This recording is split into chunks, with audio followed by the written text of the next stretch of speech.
நம்ம ஒவ்வொரு இடமும் தேடி தேடி போய் மரங்களை பாதுகாத்துக்கிட்டு இருக்கோம். ஆனா காரணமே இல்லாம சும்மா பில்டிங்கை மறைக்குது, வெள்ளையடிக்கு இடைஞ்சலா இருக்கு, இந்த மாதிரி சின்ன சின்ன காரணங்களுக்காக சின்ன சின்ன பிரச்சனைகளுக்காக மரத்தையே வெட்டி விட்டுறாங்க. இந்த பக்கம் ஈபி எந்த பிரச்சனையுமே இல்லைங்க, ஆனா மரங்களை பாருங்க வெட்டி நாசம் பண்ணிருக்காங்க. என்ன பிரச்சனைனே தெரியலங்க. எதுக்குதான் லூசுத்தனமான வேலை எல்லாம் நிறைய பண்ணிட்டு இருக்காங்க. எரிச்சலா இருக்கு பார்க்கும் போதெல்லாம். நூத்துக்கணக்கான மரங்களுக்கு ஒரே தெருவுல வரிசையா பட்டையெல்லாம் வெட்டி விட்டுருக்காங்க. அதுல புங்க மரம் எல்லாம் பொழைச்சிருச்சு, பூவரச மரம் எல்லாமே இறந்து போச்சுங்க. எதுக்கு இந்த மாதிரி வெட்டி எடுத்திருக்காங்கன்னு தெரியல. சவுதியில இருந்து நம்ம ஃபாலோவர் ஒருத்தர் மெசேஜ் அனுப்பியிருந்தாரு, பிரதர் இங்க கவர்மெண்டே வந்து ஆலமரமும் வேப்ப மரமும் நட்டு வளர்க்கறதுக்கு வந்து முயற்சி பண்ணிட்டு இருக்காங்க, என்ன பிரச்சனைனே தெரியல, அது வளர மாட்டேங்குது, வேப்ப மரம் எல்லாம் பாத்தீங்கன்னா அப்படி பழுத்துருது, ஆலமரமும் பழுத்துருது, என்ன பிரச்சனைன்னு கண்டுபிடிக்கிறதுக்காக கவர்மெண்டே வந்து ரொம்ப போராடி இந்த மரங்கள்லாம் வளர்க்கறதுக்கு முயற்சி பண்ணிட்டு இருக்காங்க அப்படின்னு சொல்லி அந்த மரங்கள்லாம் வீடியோ எடுத்து போட்டிருந்தாரு. நம்மளுக்கு ரொம்ப ஈஸியா கிடைச்சிருதுங்க. வேப்ப மரம், ஆலமரம், அரச மரம், இந்த மாதிரி அதிக ஆக்சிஜன் தரக்கூடிய மரங்கள் எல்லாம் பாத்தீங்கன்னா ரொம்ப ஈஸியா நிறைய முளைச்சிருது. அதனாலே இங்க இருக்கவங்களுக்கு யாருக்கும் அதோட அருமை தெரியல.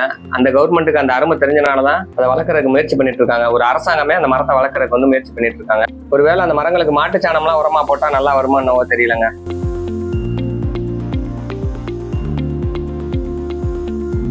இன்னைக்கு வந்து ஒரு 3 மரம் வெறும் வலை மட்டும் தான் சிக்கி இருக்கு. 2 மரத்துல, ஒரு மரத்துல வந்து கேபிள் சிக்கி இருக்கு. ஃபைபர் கேபிள் கரையில என்ன செய்யறதுன்னே தெரியலங்க. கவர்மெண்ட் பார்த்து ஃபைன் தான் போடணும் போல. அடுத்து நான் கேபிளை ஃபுல்லும் ரிமூவ் பண்ணி கொடுத்துட்டேன்.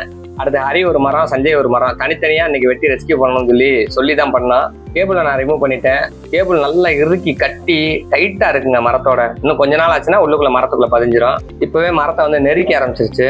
உள்ளுக்குள்ள இருக்கிறது பூராமே ஸ்டீல் ரோப்புங்க. எல்லாம் கட் பண்ணி எடுத்தாச்சு.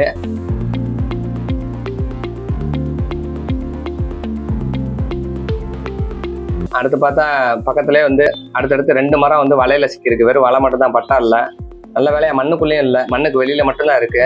ஒருவேளை மண்ணுக்குள்ள பதிஞ்சிருந்தாலும் அது வந்து மண்ணுக்குள்ள துருப்பிடிச்சுதாங்க இருக்கு. அதனால மரத்துக்கு எந்த தொந்தரவும் கிடையாது. மண்ணுக்கு வெளியில இருக்கிறதா 10 வருஷம் ஆனா கூட அது அழிய மாட்டேனுது.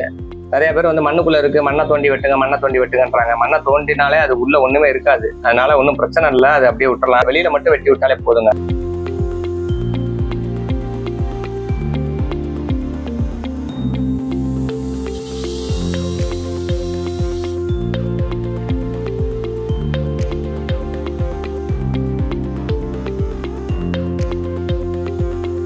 அடுத்து இந்த மரத்தை வந்து நான் சொல்லிட்டேன் சஞ்சய் இந்த மரத்தை வந்து நீ மட்டும்தான்டா பண்ணணும், நாங்கள் எந்த ஹெல்ப்பும் பண்ண மாட்டோம், தூரத்துல இருந்து வேடிக்கை தான் பார்ப்பேன்ட்டேன். எப்படி பண்றேன் பாரு அப்படின்னு சொல்லிட்டு ஃபுல்லா முயற்சி பண்ணி அவனே ஒரு மரத்தை தனியா ரெஸ்கியூ பண்ணியிருக்காங்க. நல்ல விஷயம்.